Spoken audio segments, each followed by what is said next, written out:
Ari ambuye naira naine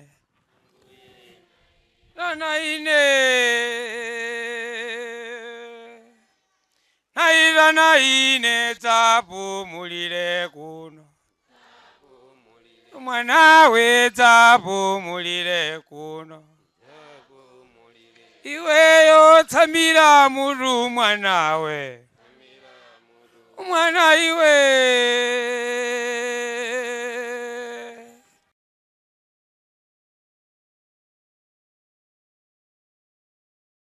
tikulandireni mapulogalamu yathu tsiku la lero. Mapulogalamu yathu ya lero muli ndine m'bale wanu Vinjero Gondwe kuchokera ku mpingo wa Khristu ku area 36 ku Lilongwe. Komanso monga mwa nthawi zonse ndiso ndi m'bale wanga uno ine ndine Namanika Malunje, ndine mmodzi mwa alaliki mu mpingo wa Khristu, ndimakhala ku Mitundu ku Lilongwe mmodzi mwa Nsanduliza. monga mmene tamvera poyambirira mapulogalamu yathu tamalipatsira ndi Lilongwe School of Biblical Studies mogwirizana ndi mipingo yonse ya Khristu. Komanso monga mmene timanena nthawi zonse mwina mmatokhala muli ndi funso yokhudza pulogalamu imeneyi, komanso muli ndi phunziro limene mungakonde kuti lidzathe kuthandizananso pulogalamu yathu imene ikubwera kutsogoloyi. Pamapeto pa pulogalamu yathu timapereka nambala ndipo mudzathe kugwiritsa ntchito nambala imeneyo mukhoza kufunsa funso komanso mukhoza kufotokoza zokhudza pulogalamu kapena phunziro imene mungakonde kuti lidzathe kuphunzitsana. Komanso maphunziro ameneyo amapezeka pa tsamba lathu la YouTube kungoyang'ana Lilongwe School of Biblical Studies mudzatopeza phunziro imene komanso maphunziro ena ambirimbiri. Komanso chaka chino tinoti chinthu chofunika kuti tipezenso njira yachidule imene anthu kozomapezera maphunziro amene osavuta. Makamaka tili ndi application imene mukozopanga download kuika mu phone mwanu, mukozongoyipeza imene pa kungoyang'ana pa internet lanu kudina www.lsobs.com. mukatero mudzatopeza application imeneyi kupanga download kusunga mu phone mwanu, mudzapeza maphunziro amenewa komanso maphunziro ena osiyanasiyana pa application imeneyi. M'bale wanga Kamalunje, monga mmene ndanenera kuti takulandirani pulogalamu yathu. Zikomo kwambiri. Ndikhulupirira kuti takhala tikuphunzira maphunziro osiyanasiyana amene alofunikira pa moyo wathu wa tsiku ndi tsiku. Zoona. Koma tsiku la lero pozindikira kuti tikukhala mu dziko limene anthu akupanga zinthu zambiri kuti apeze ndalama. Pali zina zimene zili zosangalatsa ukamaziva, koma pali zina ukamaziva umaona anthu tapitirira muyeso apa. Koma onsewa kupanga zimene zimene fanya mtima onena kuti basi tikhale njani ifeyo? Tikhale ndalama. Nthawi zina ukafuna kupeza ndalama pochotsa baibulo kapena pochotsa mawu a Mulungu, chifukwa nthawi zina zimadzayeretsetsa kuti tukagwa mu zinthu zopezera ndalama koma zili zorani? Zili zolakwika. Chifukwa kuti mawu a Mulungu tachotsapo sitifuna kuganizira kuti Mulungu anati chani? Mapeto ake zikutipezetsa kuti tikagwe mu zinthu zolakwika. Chifukwa cha chimenecho nalo tiphunzireponso maphunziro lina limene lili lofunikira kwambiri, chifukwa panopa ndere pena paliponse zikukhudza anthu amene amapemphera, zikukhudza anthu amene sapemphera, koma nalo chinthu chofunikira kuti kodi baibulo limati chani makamaka pa zinthu zimenezi zimene anthu akupezera ndalama, koma kuti kodi ndi zoyenera, ndi zolakwika, komanso kuti baibulo limati chani. Makamaka timafuna mutithandizepo maphunziro lokhudza betting. Tudziwa tukhala mu dziko pamene ndangotchula betting ambiri mwina ali ndi chidwi kuti timverero. Chifukwa ndi chinthu chimene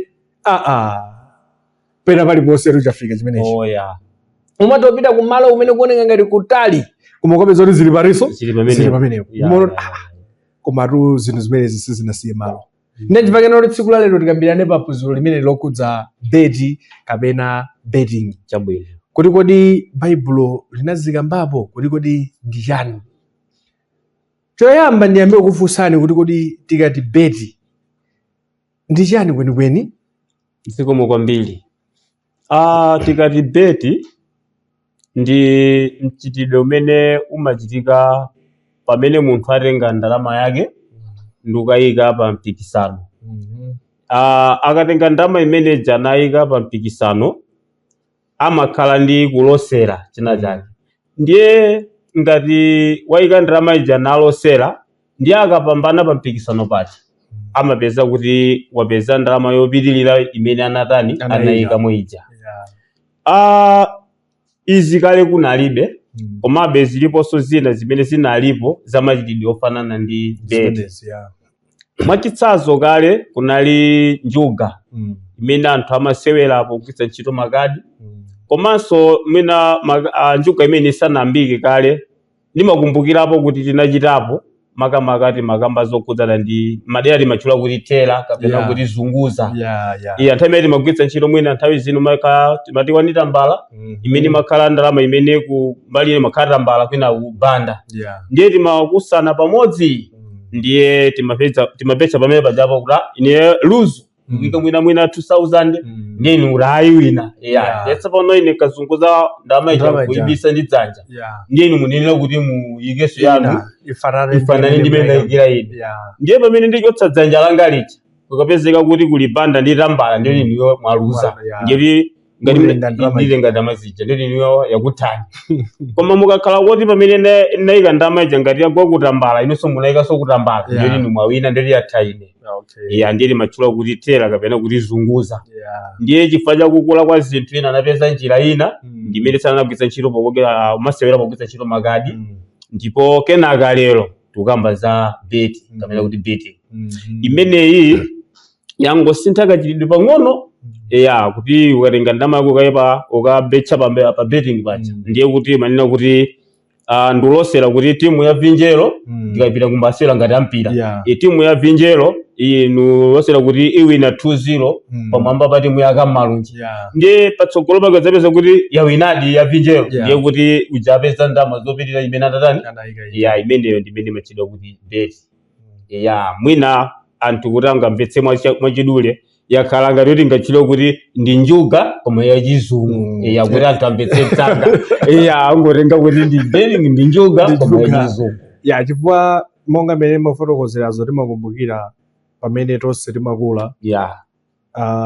ukangokamba kunoti mwina upita njuga makolo amadana nazo kwambiri izi ndi zinthu zoyipa kwambiri zoyenera kuti utani uchite nawo so zangosintha tsopano zinthu zija ngakhale tudziwa madena akupanga benjuga zakale zija koma tikuona kuti zasintha zabwera nozokhangaliza chizungu ukapeza ena masiku ana amene amapanga beti kuti akapezeke pa njuga mwina akhoza kukakana rayi koma izi koma ife timalowera mbali ya so tiyamikire kwambiri chifukwa mwatipatsa chithunzithunzi chimene chili chofunikira kwambiri kunena kuti beti kwenikweni ndi chani tazionanso kusintha kwake malingananso ndi mmene mwafotokozeramo tikuonanso kuti pamene mukamba za beti kuti munthu ukayika ndalama umapeza zina uyika mwina 500 munthu umapeza wina 100,000 uyika kaya 1,000 wina kaya 50,000 so tikuona ndithu kuti zikukula monga malingana ndi mmenenso inu mwafotokozeramo koma nthawi zina mwina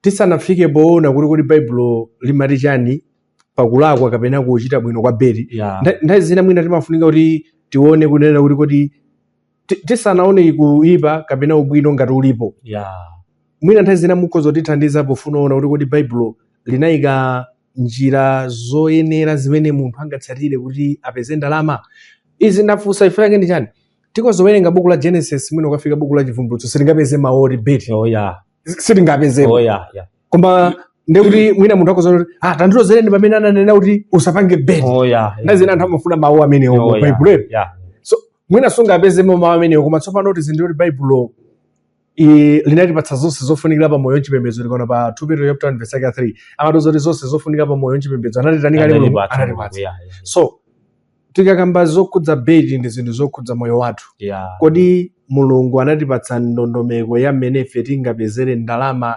yoyenera kuti pamene tidzipita kutsogolo kuti tidziwe kuti zili motani funso ili musanandiyankhe ndafunsa chifukwa chonena kuti pamene ndafotokoza pachoti nthawi zina anthu amafuna vesi imene usapange beti imene mwina silingayipeze koma baibulo ndi buku limene mulungu amatipatsa zoyenera kuchita ndeli ngati upanga zosemphana zimene mulungu anatiuza kuti tichite ndiye kuti upanga zolakwika chifukwa mulungu anakuuza kuti muyenera kuchita izi so pali njira zoyenera zimene mulungu anatipatsa zopezera ndalama sikomo kwambiri titsimikize kuti mulungu ndi kholo labwino timadziwa amene takhala kwa makolo timapatsa ana athu zoti ayendemo chimene timapatsira ana athu kuti yendani muizi ndiye kuti timafuna kuti asadutse mu zimenezo chifukwa kuzumana nazo ndi mavuto ndiye amene ali opitirira ngati kholo labwino manso kholo lalikulu ndi mulungu amene sakadalola kuti watilenga ndi anguti muzionera nokha basi ayi. Buku lathu lopatulika Baibulo limatifotokozera zimene munthu ayenera kuchita makamaka pofuna kupeza zinthu zoti zichirikize moyo wathu.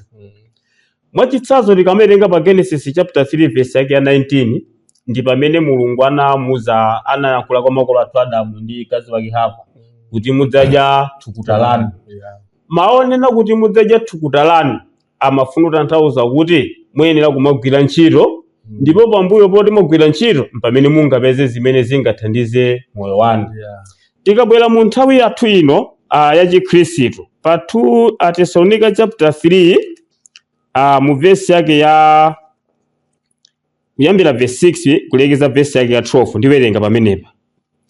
Ndipo tinakulamulirani abale m'dzina la Ambuye wathu Yesu Khristu kuti mubwevuke kwa m'bale yense wakuyenda dwachedwache osatsata mwambo umene anawulandira kwa ife, pakuti mudziwa nokha mmene muyenera kutitsanza ifemo, pakuti sitinakhala dwachedwache mwa inu kapena sitinadya mkate chabe pa dzanja la munthu aliyense, komatu mchivuto ndi chipsinjo tinagwira ntchito usiku ndi usana kuti tingalemetse wina wa inu, si chifukwa tilibe ulamuliro komatu kuti tidzipereke tokha tikhale kwa inu chitsanzo chanu kuti mukatitsanze ife.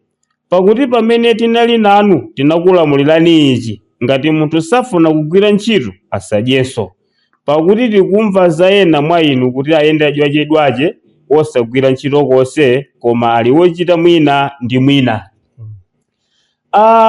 Paulo akulangiza anzathu a Tesalonika kuti titabwera kwa inu tinamva kuti pali ena amene safuna kugwira ntchito, akungochita zina ndi zina zosempana ndi kugwira ntchito. Ndiye monga ife tidakulamulirani kuti ngati munthu azikana kugwira ntchito ndiye asadyenso. Ife tidayesetsa pakati panu kuti tionetse chitsanzo makamaka kuti tigwire ntchito. Ngakhale ulamuliro tidali nawo oti pokhala ife atumwi kapena kuti alaliki kuti tikuphunzitseni mawu a Mulungu inuyo muzitithandiza, komabe tidayesabe kuti ndi bwino ife tizigwira ntchito kuti tipeke chitsanzo kwa ndani? Kwa inu. Ndiye ichi tikulamulira kuti ngati anthu safuna kugwira ntchito tiwalamule kuti agwire ntchito kuti azipeza choti adye. Choncho njira imodzi imene Mulungu wayika m'buku lopatulika Baibulo kwa ife ndiyonena kuti tizigwira ntchito. Pa Mateyu chapter 10 verse 10 Yesu anatsimikizaso zimene kwa ophunzira ake kuti munthu ayenera kumagwira ntchito kuti akamagwira ntchito apeze choti adye. Choncho njira yoyamba imene Baibulo litsimikizira ndiyoti ife tikhetse thukuta kapena kuti kugwira ntchito. Pali njira ina imene Baibulo imatipatsa monga timaonera pa buku la Mateyu chapter 13 mu verse yake ya 46. Pa Mateyu chapter 13 verse yake ya 46 akuti, ndipo mmene anayipeza ngale imodzi ya mtengo wapatali anapita nagulitsa zonse anali nazo nayigula imeneyo. Munthu uyu anakonda ngale imene amayifunitsitsa kuti akhale nayo, koma tsopano atamva mtengo anafunika kuti apeze ndalama zoti akagule ngale imeneyo. Ndiye njira imene anachita iye adapita kukagulitsa zimene anali nazo. Ndiye kuti njira ina imene Mulungu wayika pakati pathu ndiyo tikhoza kukagulitsa zimene tili nazo kuti tikwaniritse chimene tikufuna. Nkhani yofanana ndi yomweyi yalembedwanso pa Machitidwe chapter 4 mu verse yake ya 34. Pa verse ya 34 akuti, pakuti mwa iwo munalibe osowa, pakuti onse amene anali nayo minda kapena nyumba anazigulitsa nabwera nawo malonda aja izo anazigulitsa nawayika pa mapazi a atumwi, ndipo anagawira yense monga mwakusowa kwake. Apanso Paulo Luka akulemba zimene zinachitika pa mpingo ku Yerusalemu kuti akhristu akafuna kupeza chinthu ndiye zina zimene amapanga zoti akagulitse zimene anali nazo, ndipo zimene zimathandizanso kuti achite chopereka kwa Ambuye. Choncho mchitidwe ogulitsa zimene tili nazo kapena kutenga imene tili nayo yochepa nukaoda zinthu ngati business ndipita ukagulitsa ndi njira zimene baibulo limalankhula zokhudza kapezedwe kachani kandalama kapena ka zinthu zimene tikufuna. Zokhudzana ndi nkhani ya malonda analembapo Yakobo pa Yakobo chapter 4 kuyambira verse la 13. Pamene pa Yakobo anapeza amalonda amene amaganiza kuti alowa mudzi wina wake kugulitsa malonda, adangowaunikira kuti popeza moyo wathu timakhala nawo chifukwa cha mphamvu ya Mulungu, mwina musamangotchula kuti mawa tilowa mudzi utikachita tikapanga malonda, muzinenapo kuti Mulungu akalola tikakhala ndi moyo tipita mudzi uwo tikatsatsa malonda athu. Kusonyeza kuti business ndi njira imodzi imene Bible yatipatsa kuti tikhoza kupezera zosowa zathu. Ndetaona kuti munthu akhoza kugwira ntchito komanso akhoza kupanga business kapena kugulitsa zimene ali nazo. Pali njira ina imene Bible imatipatsa makamakapo okamba zokhudzana ndi kupatsidwa. Tikati kupatsidwa ndi njira imodzi imene Bible likunena.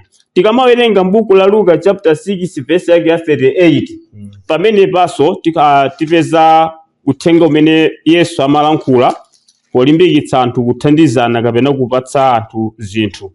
Pa Luka chapter 6 verse yake ya 38 akuti, patsani ndipo kudzapatsidwa kwa inu muyeso wabwino, wotsendereka, wochukumuka, osefukira, anthu adzakupatsani m'manja mwanu, pakuti kudzayesedwa kwa inu ndi muyeso omwewo umene muyesa nawo inu.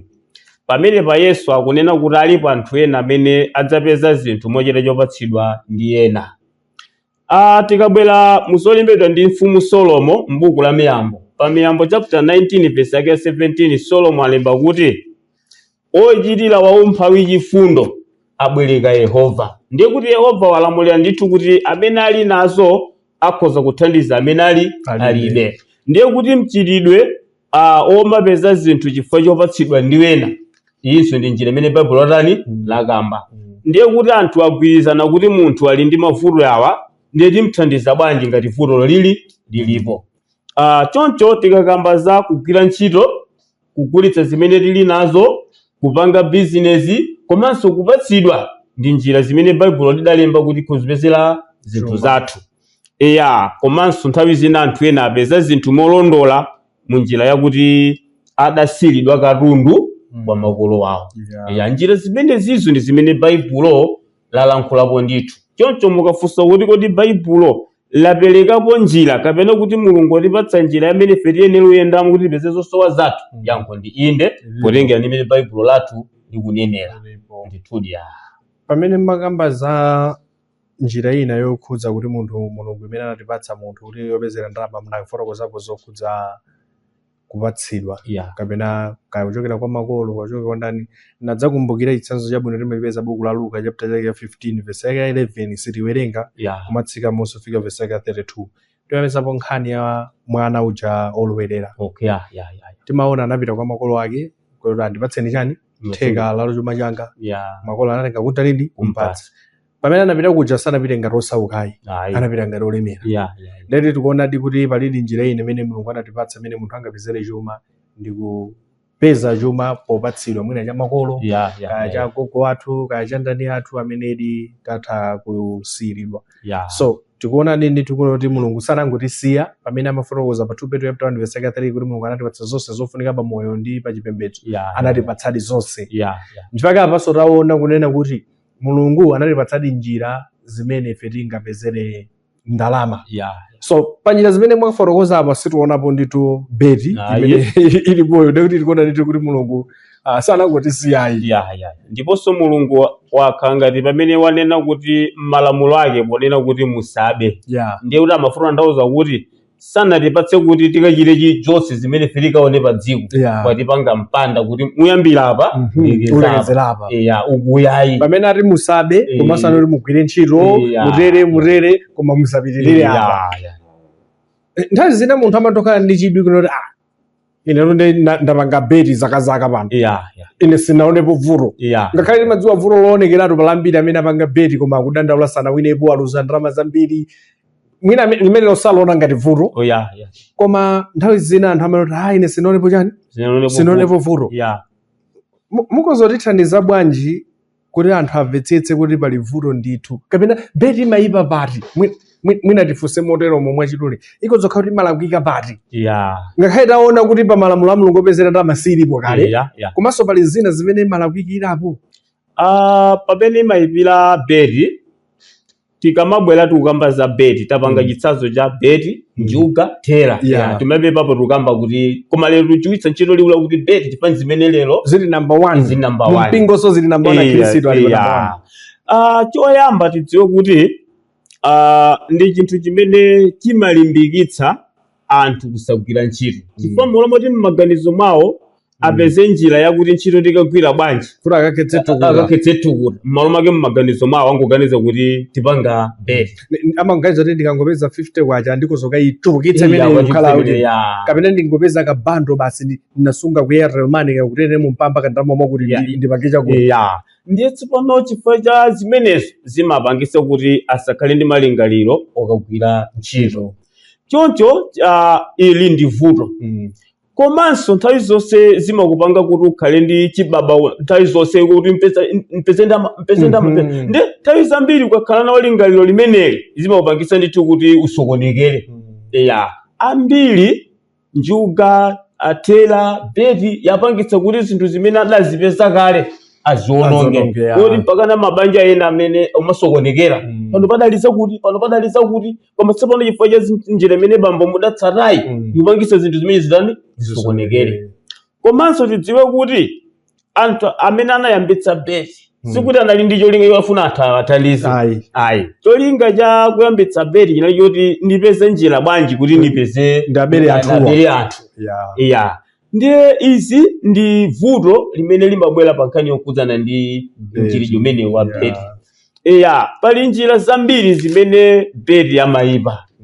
pamakhalanso njira ya nsanje nthawi zonse umafuna kuti wakuti zisamuyendere inende zindiyendere pamene Yesu amanena kuti pa umoyo wa munthu azikhala ndi mtima wakuti zimene mumafuna inu ena achitire inunso muziwachitira ziti muziwachitira zomwezo alipo ambiri mchitidwe wa beti uja akati waluza zinthu ena akakanika ulongosoka amafika poononga ndithu mpaka na moyo wawo pamenepo mandikumbutsa naliko ndi munthu wina amene ndimamudziwa amene analinso ndi vuto limeneli amati kungopeza 200 kwacha ngakhale 200 kwacha ija anakagula chakudya koma mono kuti basi ndikugula chakudya ziti koma nditenge ndipite nayo ku beti ikachuluke ndi pamene aganiza zokachuluka amazoraniso ndilinso pano yamonjezera chani munthu yamonjezera mavuto chifukwa waphwanya lamulo la Mulungu lokwirira ntchito komanso pena mmakuforokoza kuti nthawi zina mwina mabanja amatokhala ndi dongosolo loti tinali ndi nthawi zina monga tikakamba za beti tukambapeza njuga pene uforokoza mwina mabanja paja mwina anakolola matumba 4 antedza matumba 6 achimanga kaditi soya choncho ayi zizi tidzagwirizane pakakhala okonda beti akasowa ndalama mangokata pakutokeji ukagulitsa firikeji ukagulitsa mayi mwina kuti apapita nayo kunjuga zopangitsa kuti banja lija lisokonekere chifukwa cha zinthu chichibaba nazina tikakamba za chibaba mwina timakamba za zathu afoja kapena amowa komanso wabeti samakhala chibaba chimenecho chulanga limachilako lawo totakakhala ndi ndalama pafupi amagaza kuti zichuluke pamene tikuona kuyipa kumeneku nthawi zina pamene mafotokoza kuti mwina munthu anali ndi ndalama koma ipo zoti zasokonekera mwandikumbutsa alipo koma akucheperabe chifukwa cha mchitidwe wa beti kaleli kunali anthu ena amene timamisika mamapezeka amati kuloza pakati pa lamba ena mwina akuadziwa anadyedwako ndalama pakati pa lamba ena kachibiditi kamachesi zimene amachita amapinda lamba inu mabecha 200 iwonso mwina becha 200 kaiwa becha 500 ukaloza pakati pa lamba paja kamavundukula lamba ngatoloza ndi pakati umawina ndalama koma chimachitika njani anthu amaluza chifukwa chakuti amene amapanga masewera amenewa sali ndi mtima wothandiza koma iwo ali ndi mtima woti tiyabera bwanji anthuwa pamenepo pandikumbutsa tatentoneni pa 1 Korinto chapter 5 verse yake ya 11 1 Korinto chapter 5 verse yake ya 11 ndiwerenga pamene Paulo amalembera Khristu lako Korinto anawuza mawu apa 1 Korinto chapter 5 verse 11 akunena kuti koma tsopano ndalembera inu kuti musayanjane naye ngati wina wotchedwa m'bale ali wachigololo kapena osirira kapena opembedza mafano kapena olalatira kapena oledzera kapena olanda kungakhale kukadya naye wotere iyayi. Vesi imeneyi imene ndayibweretsera nchifukwa cha mawu oti kapena urani olanda. Mawu oti olanda ndi mawu amene amafuna kutanthauza kuti ndiotenga chinthu mwa munthu koma munthu uja osamva ngati watengeredwa moberedwa. Ngakhale muchiyewe kuzongona ngati mawu oti kulanda ndi kungosomphola koma mawu awo asakufuna kutanthauza kungosomphola kapena kulanda kuti koma kulanda konera kuti chinthu chapita mopanda dongosolo lowanira ndeweyo ukamakhala umaona ngati kuti chayenda bwino.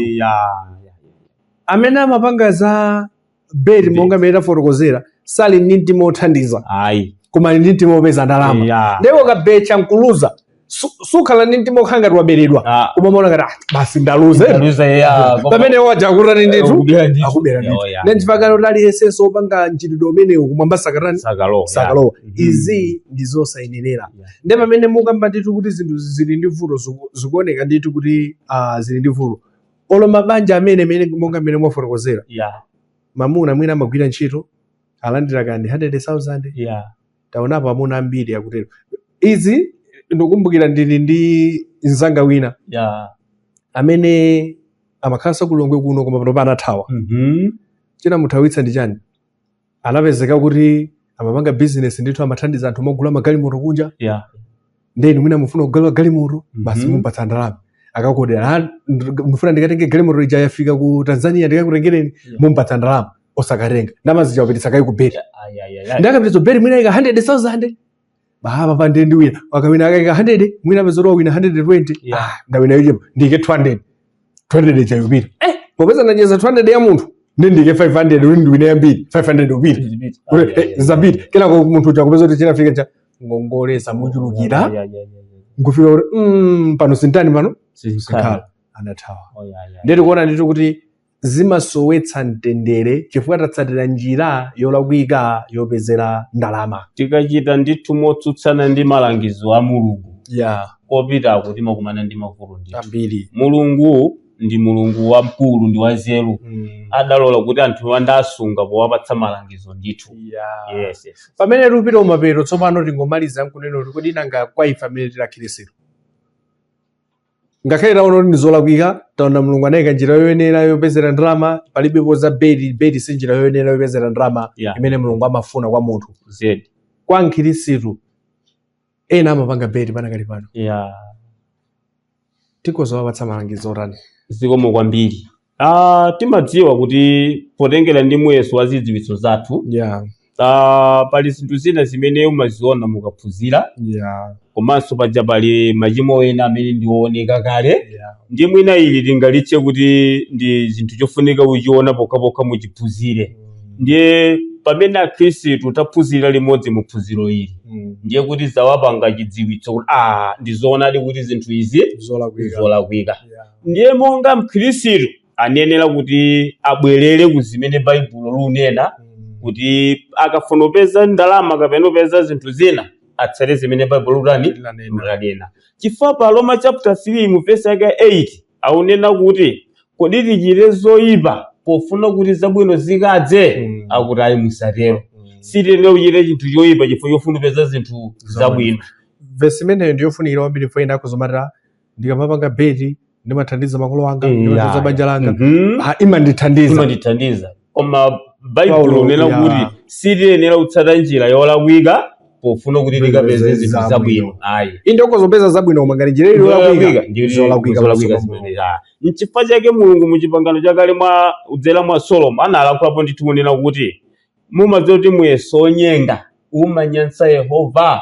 Ndiye kuti amene amagwiritsa ntchito muyeso onyenga amafuna kupeza zinthu zina zabwino koma agwiritsa ntchito muyeso olakwika. Ndiye Baibulo linena kuti tisatsate njira yoyipa tikuganiza kuti tiyitanitsa zinthu zabwino. Choncho mkhristu anafunika kuti amene amalondera za chikhristu chake abwere kugwira ntchito kupanga bizinesi kapena ngati angakhale ndi mwayi wopatsidwa kwa wena. Njira zimenezi nzolondola m'Baibulo upatula njuga thera kapena bedi ndithu. Iyayi zili kwa iye amene wabva kuti apange chiganizo koma Mulungu anapanga kale chiganizo kuti ngati munthu aphwanya njira zimene zizakapezedwe ka ndalama kwinako akuononga akalowa mchiweruzo. akalowa mchiweruzo Yeah. akalangidwa.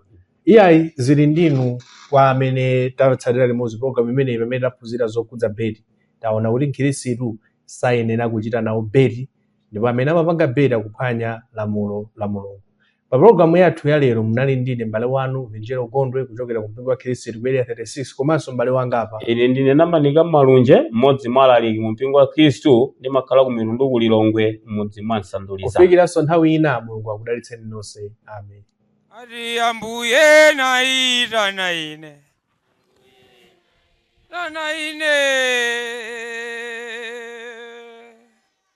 naita na ine dzapumulire kuno mwanawe dzapumulire kuno